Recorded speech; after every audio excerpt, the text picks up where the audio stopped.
This is the Work Smart Hypnosis podcast, session number 369. Colin Chapman on hypnosis is amazing. Welcome to the Work Smart Hypnosis podcast with Jason Linett, your professional resource for hypnosis training and outstanding business success. Here's your host, Jason Linett.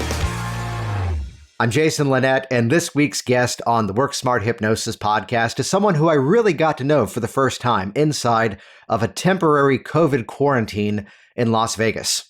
All right, so there's a sentence we didn't know existed until a couple of years ago, and Colin visits the program here today from the Richmond, Virginia area. And actually, Colin is someone that I didn't get to know until I moved away from Virginia, not that he, of course, had anything to do with that.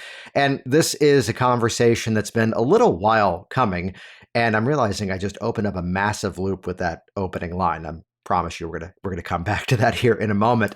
Yet it's interesting how so many of us don't necessarily grow up going, I want to be a hypnotist. It's often by way of a few chance encounters that we first get introduced and then let it take us to very different directions of our life.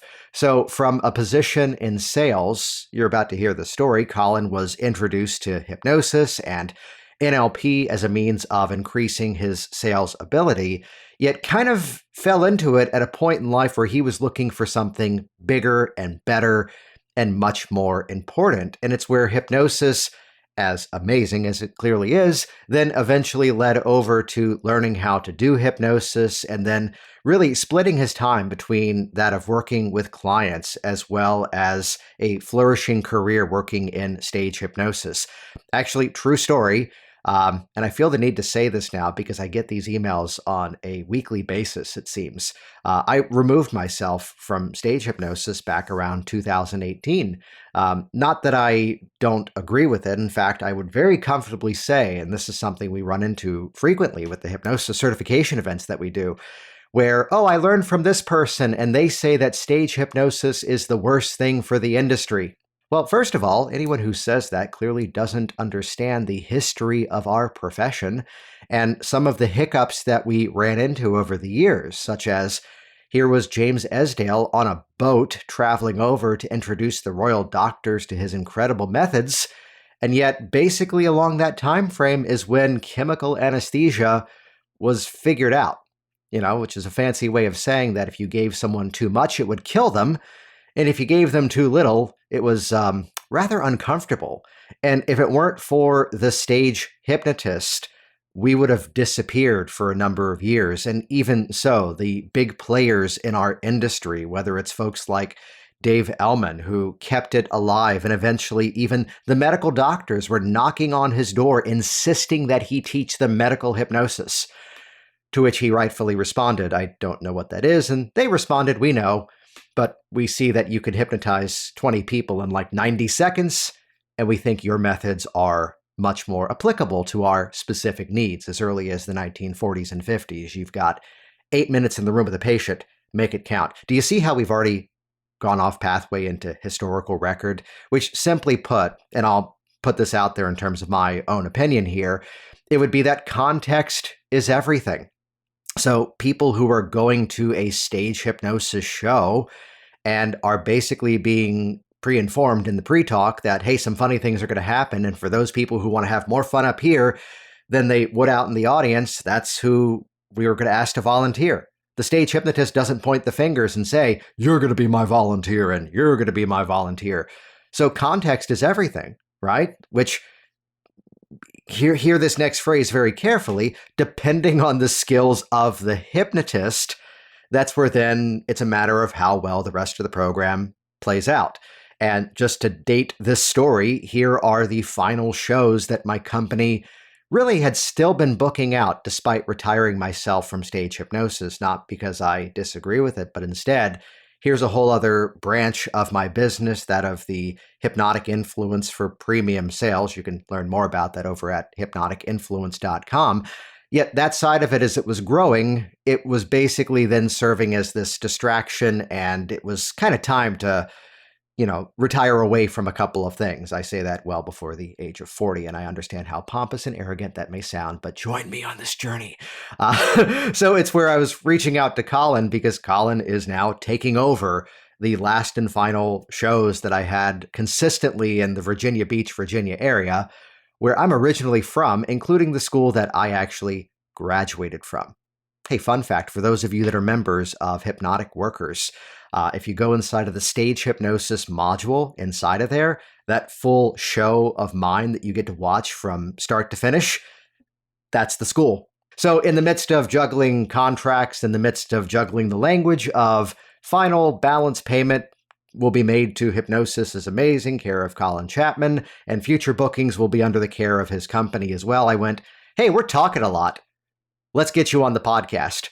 So back to Colin's story here, where we last left off, being introduced to hypnosis, and then over the years, as we've now clearly established, building a career both in the direction of working with clients one-to-one, as well as a rather flourishing, and at least a few more shows by my doing, it seems, stage hypnosis career. What's really interesting in this conversation, though, are some of the deeply personal points that come up. That of a major injury, which I gotta say, massive, massive respect far beyond what was already there for Colin, as he tells the story of recovering from a traumatic brain injury and the PTSD that followed after a rather difficult car accident back in 2019. And what I think is a major takeaway of this conversation here is how he says that the hypnosis played a game-changing role, and very clearly states, no, the hypnosis is not the only thing that helped me to recover from this, yet the hypnosis clearly was something that, let's say, expedited his healing process. So this is a phenomenal one. This is one that, for those of you that maybe are on the fence of the importance of stage hypnosis to our world, again, context is everything. Some would say, well, I think it's horrible that there are some people who do stage hypnosis shows and they're slightly questionable material. Well, I'd go back to, now he's no longer doing the show in Vegas, but I'd go back to someone like Anthony Cools, who that's how the show was promoted. That's what the expectation was, that it was going to be an R-rated show. And would you then be surprised that that's what he delivered upon night after night at which hotel was it? The Paris Casino in Vegas. And here's Kevin Lapine in his prime, which almost rhymes, 3 times over, mind you, who's there in the downtown part of Las Vegas and delivering upon a show that's exactly what the audience expects it to be, because that's what it's promoted to be. Honestly, my only block with stage hypnosis has been the occasional moment, and I believe, don't get me in trouble here, I think Colin indirectly references someone that used to be in our shared neighborhoods, we'll say that in an extremely general point, that I one time had to play damage control by saying, look, if a man in his early 50s thinks it's appropriate to go into a high school and do a handshake orgasm with teenagers, I gotta say, I hope he gets whatever's wrong with him diagnosed. And here's the list of the 300 plus schools at the time that I had worked. And if I do anything on the stage of your school, I'm saying this to the principal, if I do anything on the stage of your school that you think is inappropriate, I would hope you would send a certified letter to every one of these schools. And the principal sits back and goes, I like you. Let's do this. Which is another show. Hey, Colin, I'll let you know when they're ready to book there. We have none left. So everyone else, seriously, there's this one guy who keeps messaging me going, hey, if you still have any shows. No, Colin took him over. And Brian Eslick, who's also been on the show as well. We keep it in the family here. So again, it's a passion towards helping people. It's a passion towards introducing hypnosis to new audiences. And yes, it's the moment where we get the alert in Las Vegas during HypnoThoughts last year in 2021 that, hey, someone has tested positive, they're feeling fine, but just to stay safe, they're going to stay in their hotel room. And we all kind of did the tracking, as we've now become experts at, to get everyone tested. Big thank you, of course, to Scott Sandlin, Stephanie Skiba, and everyone at the Orleans Hotel and Casino that we then did daily brain swabs, and everyone else turned out to be fine. So fantastic for that. Which somehow seems like the worst way to then promote, hey, join us. HypnoThoughts Live 2022 in Las Vegas. You can find out all the details of the convention at htlive.net. And then let me also point you to, and I'll give you a very specific website to go to, which will just have 2 buttons on it. And to my editors, this is why the show notes in the intro to this episode was slightly late because we had to build this page. If you go over to worksmarthypnosis.com/Vegas, as in Las Vegas, but just the one word, VEGAS, and the numbers 2022. This year at HypnoThoughts Live, I'm doing a pre-convention offering as well as a post-convention class. First of all, before the convention, join me for a professional ICBCH hypnosis certification event, teaming up once again live and in person with Richard Nongard, which as much as he and I have clearly been doing quite a number of online training events, gotta say, the experience of doing it hands-on in the room and getting specific feedback is unmatched. So check that out if you go to worksmarthypnosis.com/Vegas 2022. That will bring you over to the page where you can click the button that has the image of both me and Richard for our ICBCH professional certification event. If you're brand new to hypnosis, I can't think of a better way to really just dive in head first by attending the certification event live in real time and then sticking around for the HypnoThoughts Live convention, the largest hypnosis gathering in the galaxy. That has been confirmed. And then, if you would like to make it rain on a more consistent level, join me after HypnoThoughts Live for Content is King, your 6-figure hypnosis business plan in one day. You see, here's the thing. I've become more successful over the years by batching everything down to specific systems and principles. And if you're ready to eliminate the overwhelm, the anxiety, and the frustration of running your hypnosis business, you want to be there for Content is King, your 6-figure hypnosis business plan in one day. How can I really deliver this much in just one day? The answer is simple. When we actually break the marketing process down, the client acquisition journey, into rather simple formulas, you start to realize that everything then becomes variations upon a theme. And the quality of the people you attract is directly proportionate to the quality of the content marketing that you create. And this is going to be live, it's going to be interactive, and it's going to be hands-on.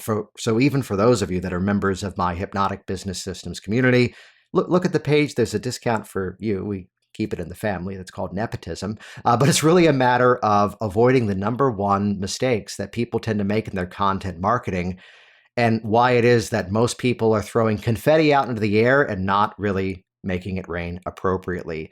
This is why it's live and hands-on and interactive. We're going to be doing the work together.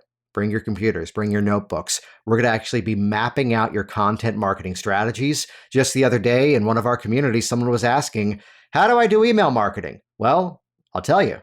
Join me at HypnoThoughts Live. So we're going to put both of those links over at worksmarthypnosis.com/Vegas 2022, because being successful is amazing. Hypnosis is amazing. And indeed, Colin Chapman is amazing. This conversation is just a gift. You're going to love it. So with that, apologies for the slightly long intro there, but we had to get up on the stage hypnosis soapbox for a moment. And with that, though, let's dive directly into this phenomenal chat. Here we go. Session number 369, Colin Chapman on hypnosis is amazing. Well, before that, I had the worst day of my life. My son, who is now 18, he's doing very well. He's a 911 dispatcher right now. And so the story does have a good ending. Mm-hmm. In 2007, he, my wife, myself are all in a room, and a doctor tells us that he had cancer of the retina and had 6 months to live. Oh, wow.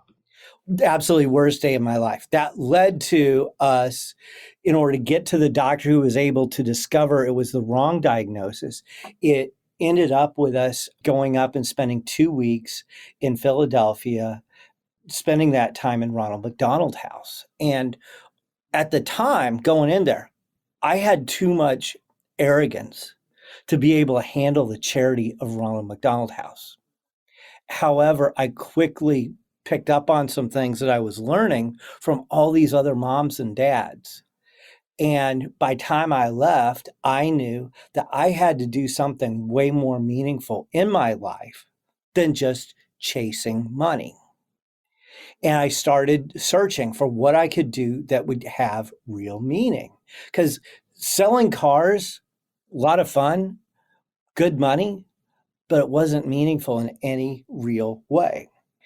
And so in about 2010, my mentor comes to me and says, "Hey, Colin, there's something I want you to put all your energy into. And that's, I want you to learn neurolinguistic programming, because all modern sales training is based on neurolinguistic programming."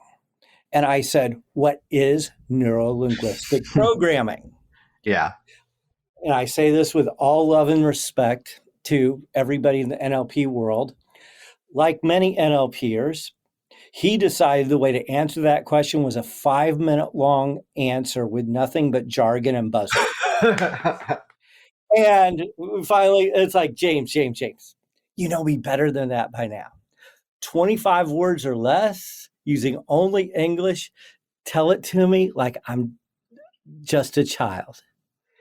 And he thinks about it, said, I got to get back to you on that one. It's like, okay, I'm still waiting on James to get back to me. Can I just jump in? That's one of my biggest pet peeves, but also one of my greatest passions, that and hypnosis as well, some of it has become so convoluted for the sake of convolution. And the easiest example is, my favorite titled pattern of the unspecified referential index. Exactly. And what that means is that the noun is not specified. It's unspecified. What's the reference? Well, it's not being shared. How do you do it, though? You use the two words, some people. If it takes more words to describe the technique, it means you need a new name. It's called the some people pattern. Absolutely. I want to go back before we continue the story here, because you hit on something there, which was this journey of looking for something more meaningful. Mm-hmm. And I want to hear more about this. And even though not everybody in this audience is going to have the identical story of basically not wanting charity, yet suddenly seeing things in a new perspective and then being inspired to do something similar on a grander scale, there's people who are holding on to belief systems that just currently aren't yet working for them. So was there a turning point in that story where the previous perception dissolved away? Oh yeah. And this one, it's like, I'm happy to share it. It's actually kind of tough for me to talk about without getting a little bit choked up. What I discovered is that all these parents are sharing with each other what's going on. And one in particular that I'll never forget is there was a family from Iraq, and their son had been burned horribly in the war. He was 9 years old, and just their story, was just so powerful, what they had going on. And however bad a shape your kid was in, every other parent was like, "Oh my God, I can't believe you have it so rough." And everybody was like that. And I realized I was like that. And I just felt this need that, even though at the time, until the very end of this 2-week period, I'm thinking I only have 6 months left with my son, I had to somehow do something to help people like these other parents that were out there. Yeah. And so that's what really got me to start searching. Thank you for sharing that. And it's then, here's this journey where, from a sales perspective, go learn this NLP thing. Right. At what point in that journey did it then sort of reveal itself as, oh, here's how I can use this for other purposes? So here's what happened on that. Now the story starts to get a little bit more fun. Yeah. Well, I remembered my friend Dan from college had said something to me about neurolinguistic programming. I called him and said, Dan, what is NLP? And people may agree, disagree with this answer. However, the answer was life-changing for me. He said, oh, that's simple.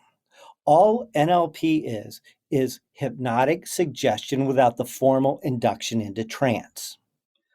My initial response, I didn't even think about it. I said, hypnosis? That's some Chuck Norris level badassery right there. I Now, keep in mind, this think is we just found the title of this episode, by the way, but keep going with the story. um, uh, so I then go out and get every book I can off of Amazon on hypnosis. I spent hundreds of dollars. The only one I didn't get that they had was some $400 out of print textbook. Mhm. I read all these books cover to cover. Michael Stevenson's book was one I read over and over again because it simplified hypnosis. Yeah. It's like I read that book and I knew just by reading the book, I could probably do this. I didn't have the confidence to try that yet. So I ended up, and no, I'm not sure why you weren't one of them.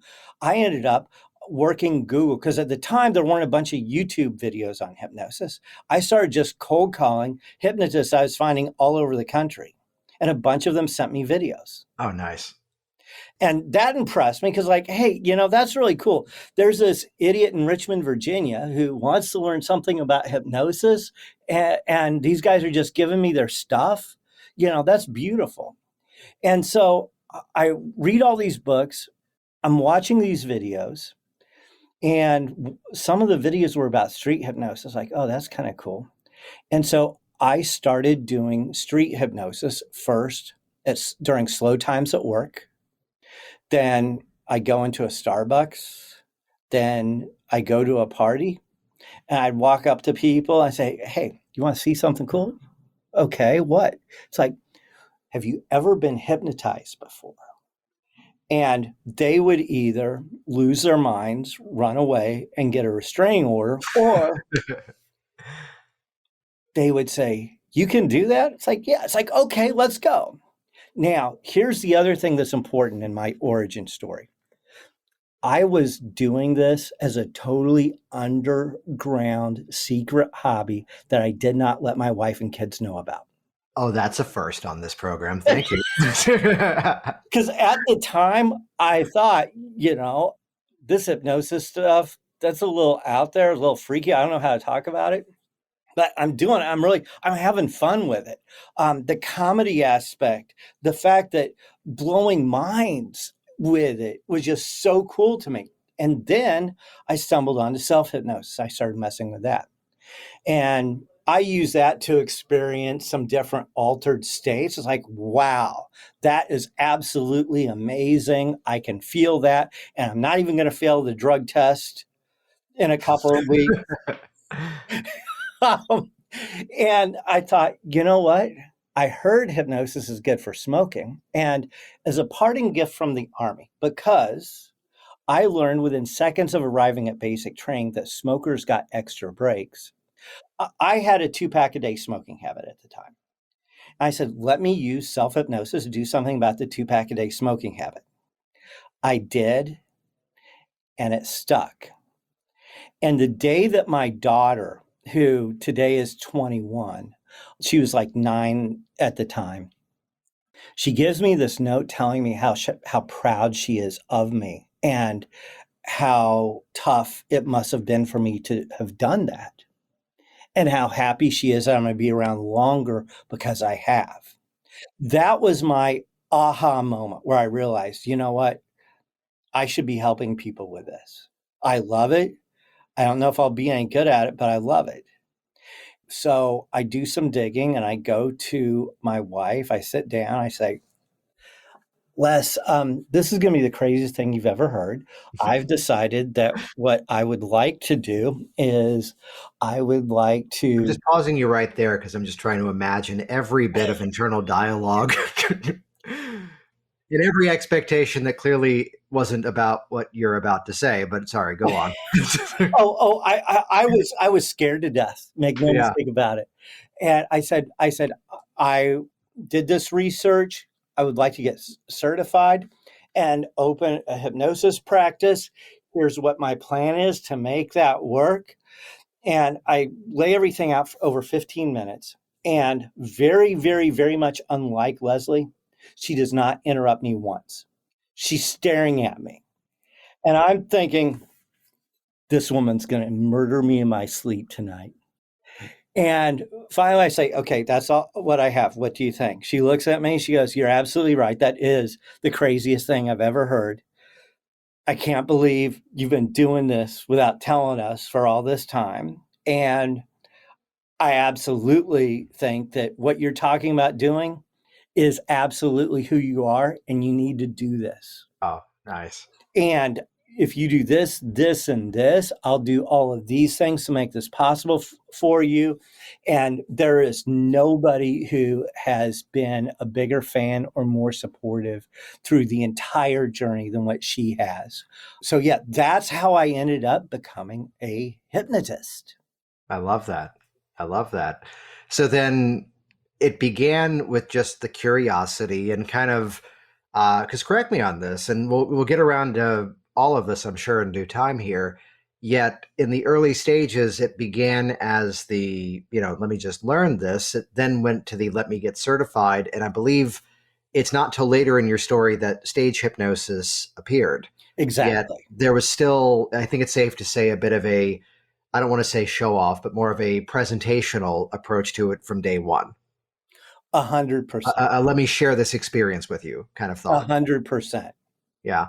How would you define that? Where would you say that comes from for you? It's really interesting. Being out in public, meeting complete and total strangers, introducing myself to them, sometimes making a spectacle of myself, is not who I really am. Yeah, I'm doing it every day and doing it with enthusiasm. Yeah. And I think I do it because I care so much about this stuff. Yeah. And so the question of where does this really come from? That is a very, very, very deep question that I was actually having a conversation about 2 hours ago with my really good friend who also has an office here at this co-working space, Rabbi Patrick. And he and I were talking about just the same thing and how similar both of us are in that. That's still leaving an open loop there. Yeah. It's like I don't know what the answer is. Yeah. It's a fascinating question. And that's part of why I invited you on here, because it's something that I share with you. I feel that, there's someone has a story about he was doing, back to NLP, he was doing a fast phobia process with a client. And there was this sort of turning point for him where it was a whole issue around fear of intimacy.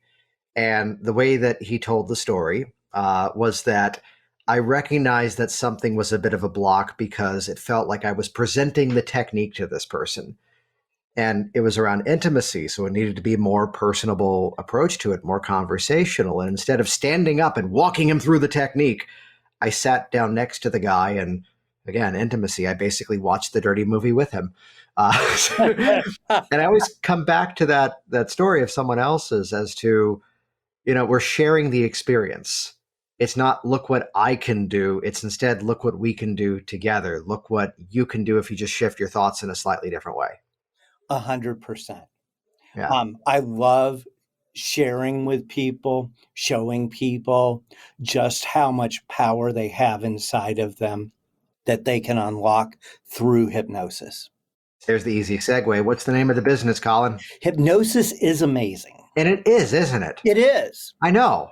You should do something with that. And I named my business that, call my stage show that, because Hollywood is hypnotizing the entire planet to think that hypnosis is mind control, evil, or a direct connection to Satan.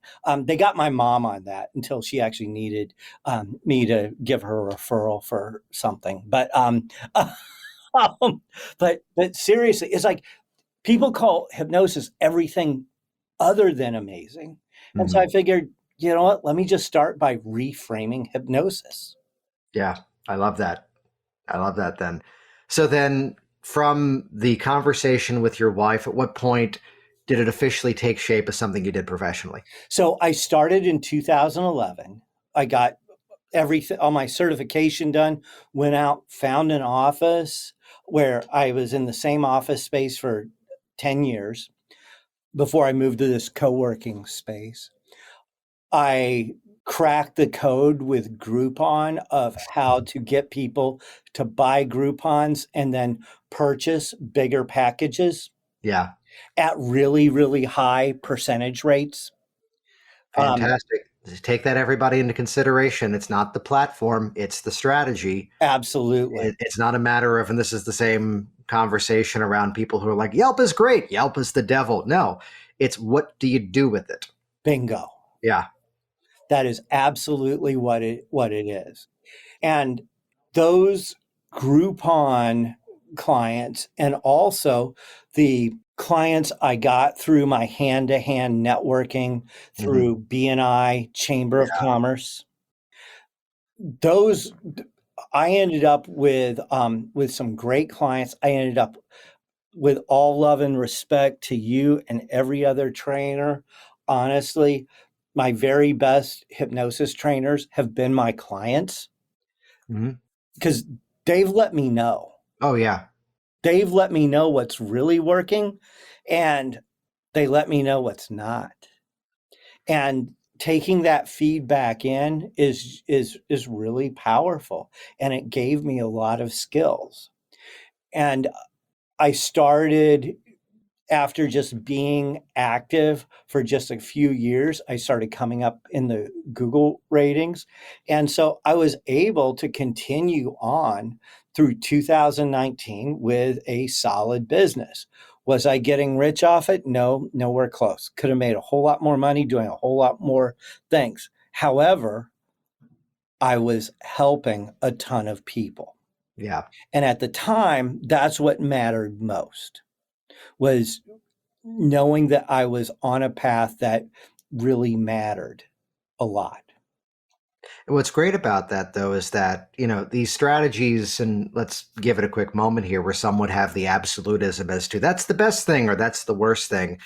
It's something that serves its own specific benefit while you're doing it. And I agree with you right there that the last thing I say in the Work Smart Hypnosis live training is that, well, need to be a little honest with everyone. You've all been duped.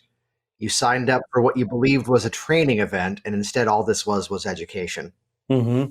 It's a good education event, mind you, but training is what happens when you actually go out there and start working with people. And no matter how clever you think we are, what you're going to learn from your first dozen or so clients is going to strengthen everything and help you find your own specific style, your own specific approach. So, and then in that journey, I want to go back to something you talked about, though, which was that you got pretty good at having them come in for this easy entry point, which is what Groupon helps to Mm-hmm. do. Absolutely. In marketer speak, it's called a tripwire, and which is a horrible name, and that's why I call it a value added offer because the value goes in both directions. Mm-hmm. That's more positive. What was behind some of the strategy? What was some of the method of then elevating those people into, let's say, more premium services? It was honestly finding out what it is that they really wanted Hmm. and then offering them a package and giving them a compelling offer. And basically, what they were getting was they were getting an initial consultation with me and one full session for, I think they were paying $50 Yeah. at that point.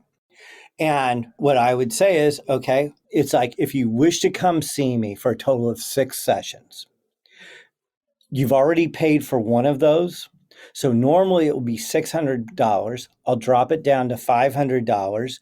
You can either pay that in two $250 blocks, or you can pay everything up front and I will make the sixth and final session free. So you'll only pay $400. Yeah. And then I would give them exactly what the actual cost percentage was instead of $100 a session. Now, today, my rates are quite a bit higher than It's a bit different, I'm sure. Yeah. it's a bit different. Okay. How we price things, that is something that is a very dark art and incredibly complex science too.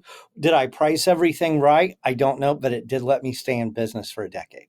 No, I'd say the same thing, that I didn't do Groupon, but I did Living Social. I believe at the time that Groupon was buying them. Mm-hmm. So we can say I did a Groupon. And, when I did it, I had a fully booked schedule. Yeah. And it was that I played hard with them as to why would I do this? And they said, we can expose you to a new audience. I'm like, well, as close as I live to Washington, D.C., if I wanted to expose myself, I'd drive in front of the White House and drop my pants, but they'd arrest me. So how can we use which be provocative and they get curious. How can we make this worthwhile? In a similar way, we did a group program.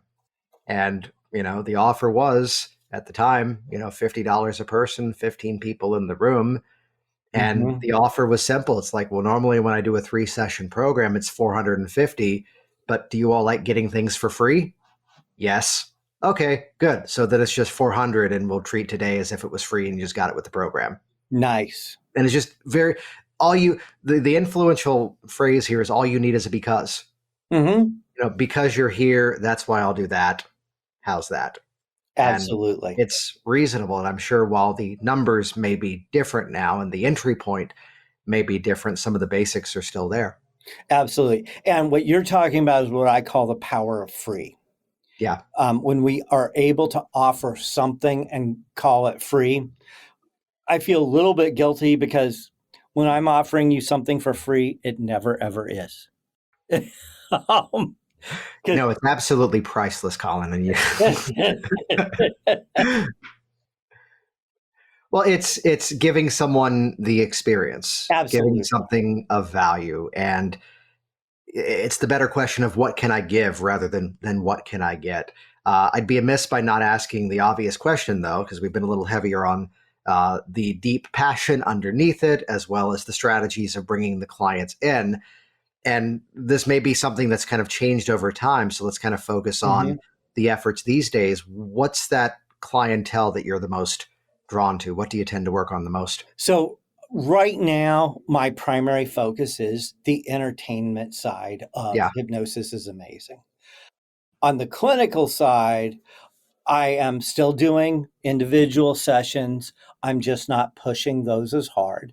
And I focus on sleep, stress, smoking, pain, and performance. Those are the areas where I really want clients that are dealing with those challenges because those are the ones that I enjoy working with the most.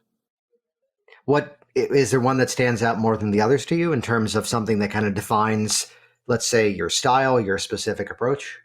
The sleep piece. And that's just because I feel like that's something where I've been able to help an awful lot of people. I think I'm really good at that. And I know that those people that I am helping, I may be actually saving their lives because they're less likely to make mistakes when they're driving. Yes. They're going to be happier. They're going to do better in their relationships. And they're not taking a bunch of drugs that are slowly killing them to do so. The sleep is often a component of so many other things as well. Oh, And yeah. like you said, it's having effect upon every other part of life. I'd share a quick anecdote here of I had the reporter get away with this, which is the dangerous intro, because the mother had seen me for weight loss. Mother became my best referral source. She was active in BNI, as I was a member of too, and there'd be times where I'll clearly change the name. We'd end up at the same meetings as guests. It would turn into, hey, Janice, do you want to do my 45 seconds? Oh, yeah, sure. And she'd get up for me and talk about it, and I'd have a line. and she was wonderful. So there's the rapport to which then Right. she brought her son in for issues focusing in school. And I get to say to the son, "Hey, give me like 3 minutes. I need to go take care of something, and I'll be right back." And I wander out and just go, "Hey, he's getting 3 hours sleep at night because you think you can just let him be the bohemian who just kind of does his own thing, but it's not working. He's 11. Give him a bedtime. Mm-hmm. All right, I'm going to go back and see what I can do." That just the brain doesn't work, and it may often be so when you're working with someone for sleep, and I'm sure it's often, or if not always customized to them. Like, what are those, must hit elements? What are some of those go-to strategies that you're using with them? The first step is showing them how to do self-hypnosis and how to use that to fall asleep. Yeah. That's step Can you give us one. like a 30,000-foot view of that approach? Basically, you're lying down doing an induction that only involves numbers between 5 and 0. And you do this induction on yourself, and you won't even get all the way through the induction. Mm-hmm. And you'll go sleepy night, and you'll wake up nice and feeling great the next morning. So that's the first thing. However, that's just the Band-Aid. Yeah. Because step 2 is, let's figure out exactly why it is you aren't sleeping. Mm-hmm. And there are some basic reasons why. A really common one is people's FOMO about something on some screen. Maybe it's something on Netflix. Maybe it's something on their phones. Maybe it's something on their computer for work. Sometimes it's porn. Not that I would know anything about that. It's all kinds of different things that it can be a FOMO piece. Sometimes it's physical pain that's keeping them up. Sometimes what they're dealing with has to deal with some kind of past event where they are actually afraid to fall asleep. And we just kind of go through these different pieces and we identify what is it that has us staying awake.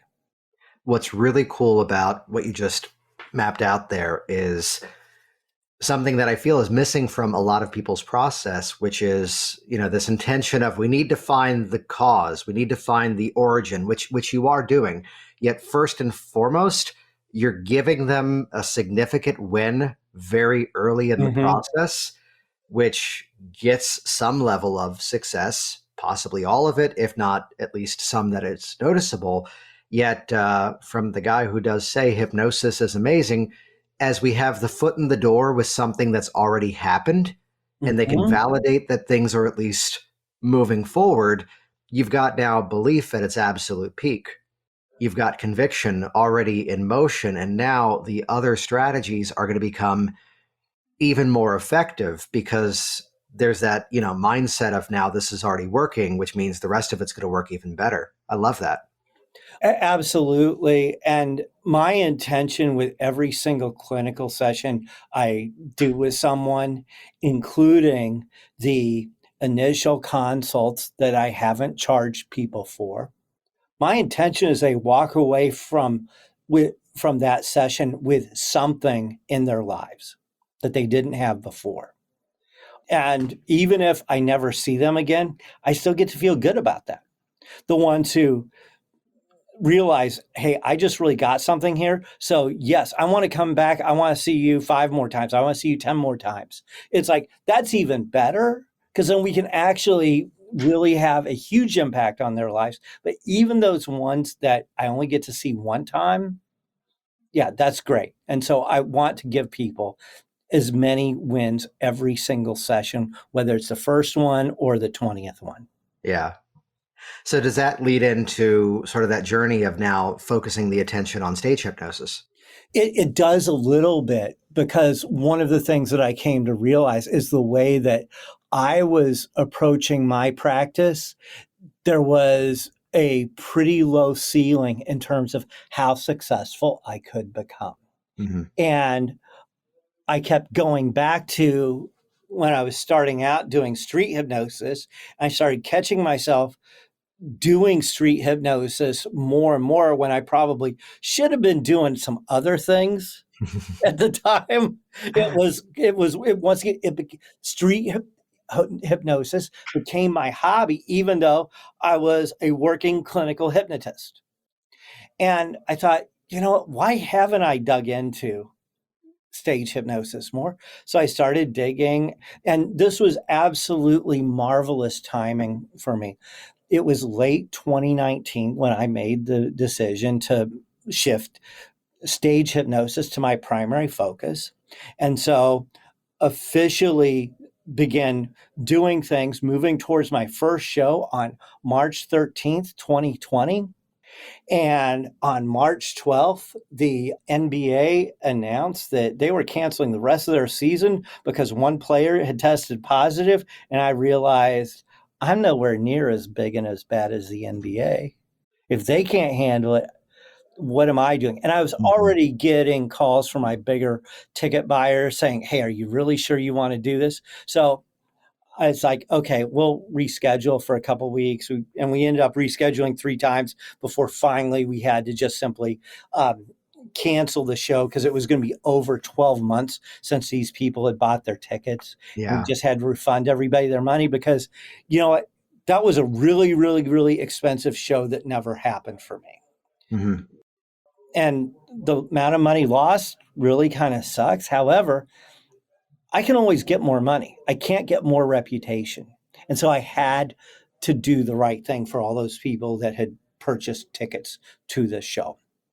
And so we did that.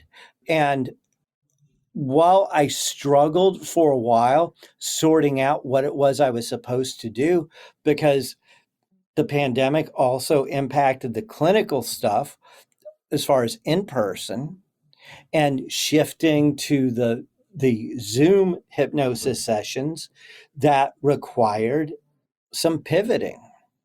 And so that wasn't getting back to where it was quite as quickly. And so it was kind of a downer. And what I realized is that, you know what, it's like, I can whine and I complain about this all I want to. However, at the end of the day, this is also an opportunity for me to sharpen all of my tools. Yeah. And I feel really good that the show I did last Saturday night in Virginia Beach was 100 times better than it would have been if the pandemic hadn't happened, because I have added so many new things that I can do and do well and do with confidence and enthusiasm. Can you give an example of something of that nature? One was I fought doing any kind of mentalism at first. Michael C. Anthony, who's my stage hypnosis daddy. And Michael, we all call you daddy. He's really big on opening stage hypnosis shows with mentalism routines.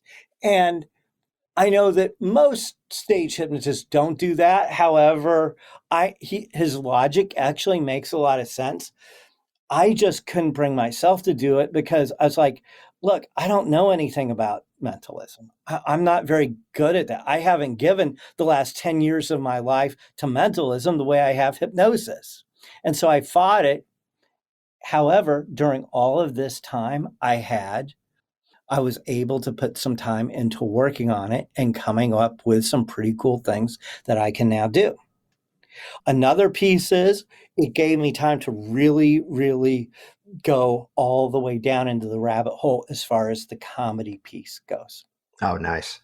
There is a science as well as an art to comedy, just as there is to hypnosis. And doing some digging on that, understanding, my show is way funnier than it would have been without the pandemic.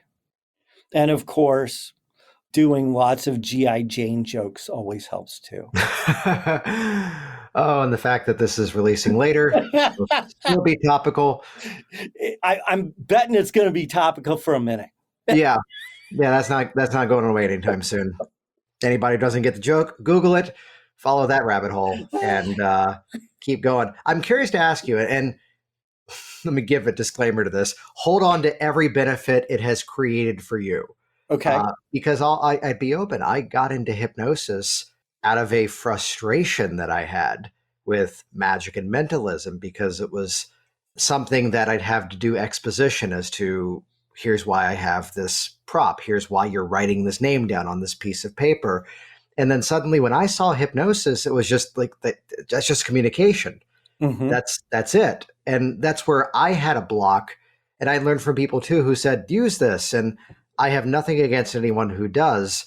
So let's get the positive answer rather than my little limiting belief that's serving me for the time being, which would be what did you find that mentalism element did to benefit the stage show? What it does. So what I do also, not at all what Michael C. Anthony encourages people to do, which anyone who's ever trained me, I'm really upfront with them. It's like, I'm going to take in a lot of what you have to say. Then there are other things. I'm just going to go do my own thing. Mm-hmm. And that's just who I Yeah. am. I reframe every single piece of mentalism as being hypnosis.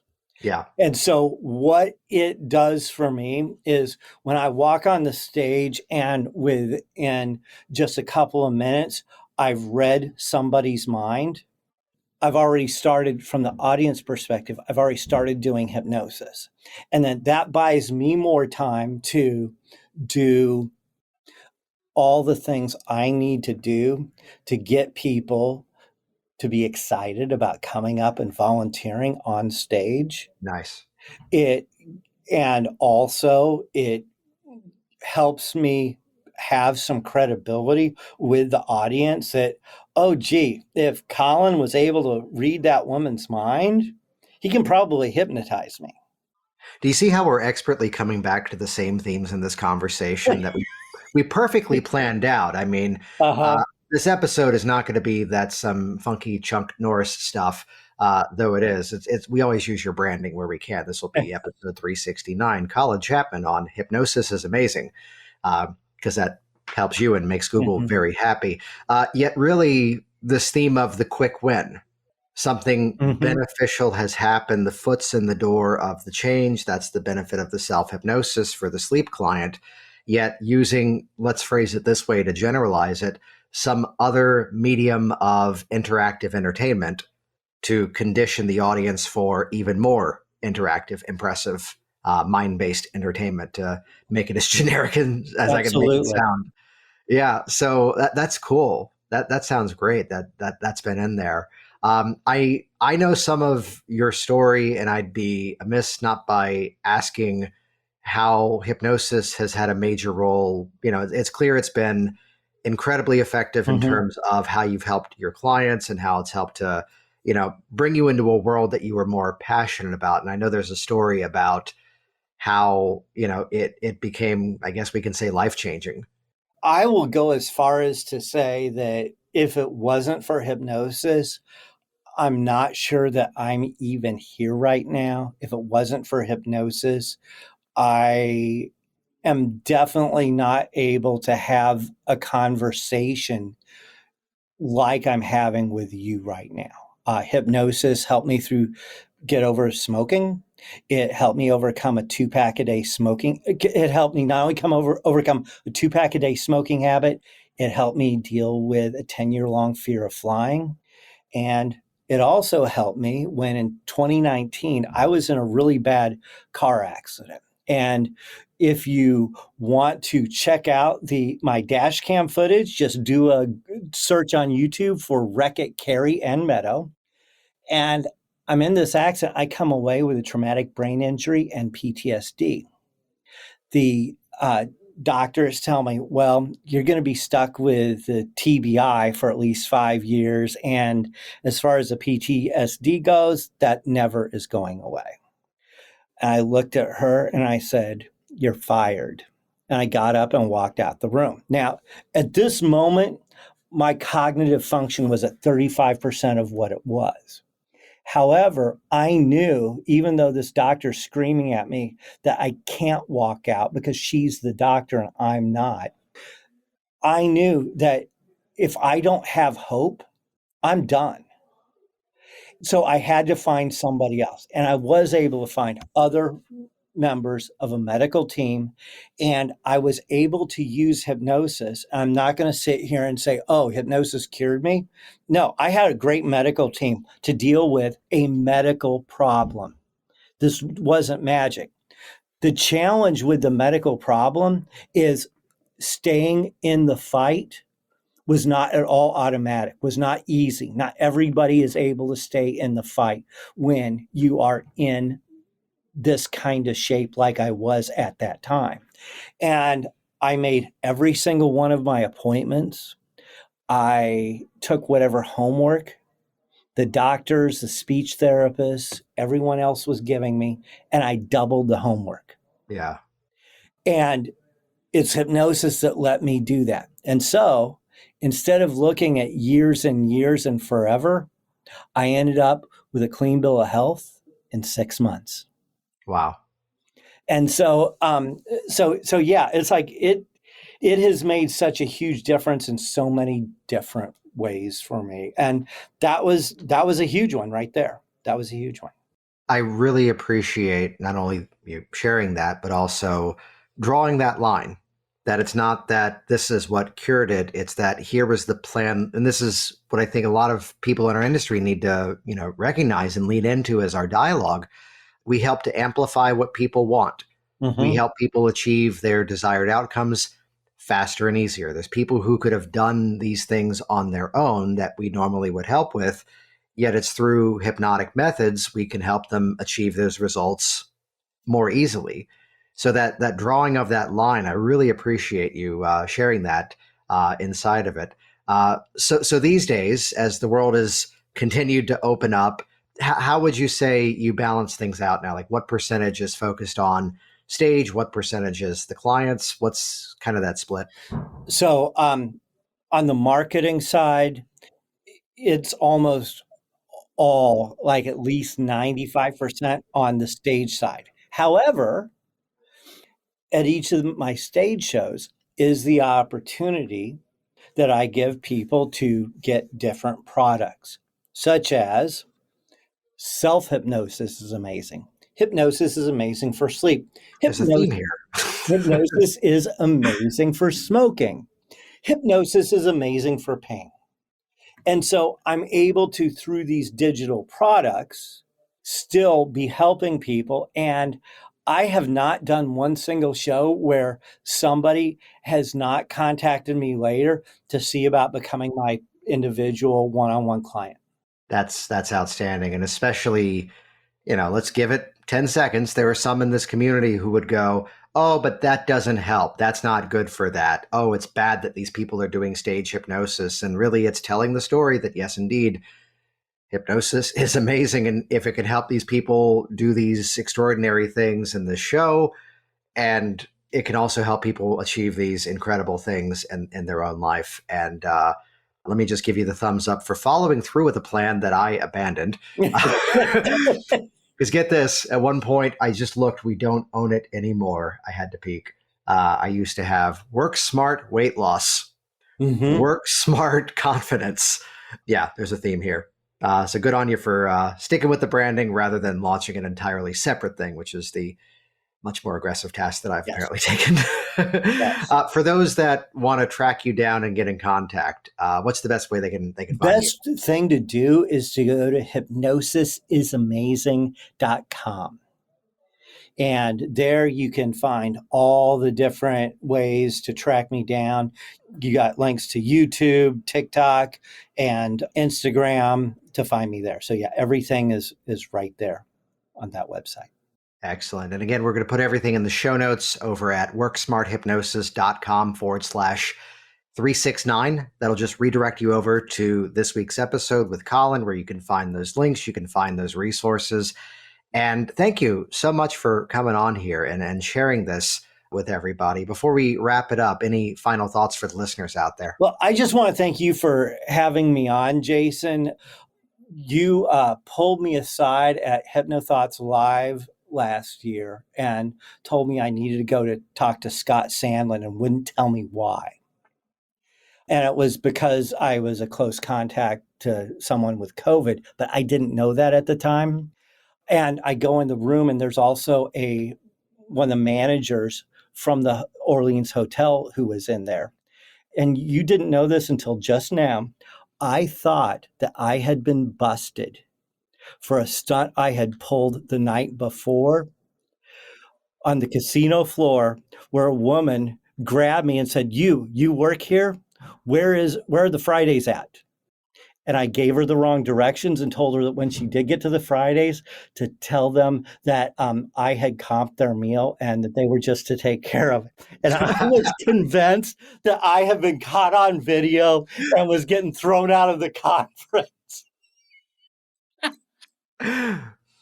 That is amazing.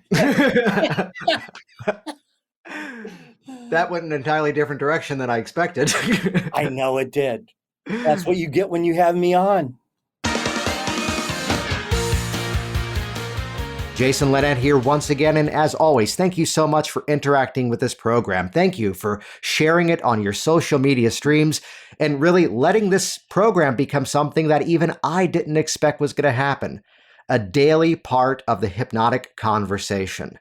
That even as full respect to these incredible communities that other people run, whether it's the Jacquins or Mike and Chris over with the Mike Mandel Hypnosis Academy, Sheila Granger's School of Thought, that this has really become part of the ongoing conversation of this industry. So not just about, hey, here's what Jason said on the program, but for example, I'm sure in the next couple of weeks, we'll see a conversation pop up where someone is quoting Colin Chapman. Because again, after all, hypnosis is amazing, and the more we're all successful, the more we're all successful. Check out the show notes for this episode at worksmarthypnosis.com/369. That'll bring you right over to this episode. And hey, let's hang out in Vegas. Hypno Thoughts Live 2022. It's the 10-year anniversary event. You can check out the details of the conference at htlive.net, though I would encourage you, do not go to the HT Live website and register there. Instead, as you join me either for the pre-conference that I'm doing, the ICBCH certification event with Richard Nongard, or stick around afterwards for the Content is King six-figure hypnosis business blueprint event, well, when you sign up through one of those events, you get a massively, amazingly discounted rate for the Hypno Thoughts Live convention. And can we just talk about the fact that like weeknights, the hotels are like $50 a night? You know, because Vegas doesn't need your money for a casino, for a hotel room. They earn enough money at the tables. So register for the convention through us, and you can find all the details about the pre and post that I'm offering. Check that out, worksmarthypnosis.com/Vegas 2022. See you soon. Thanks for listening to the Work Smart Hypnosis podcast.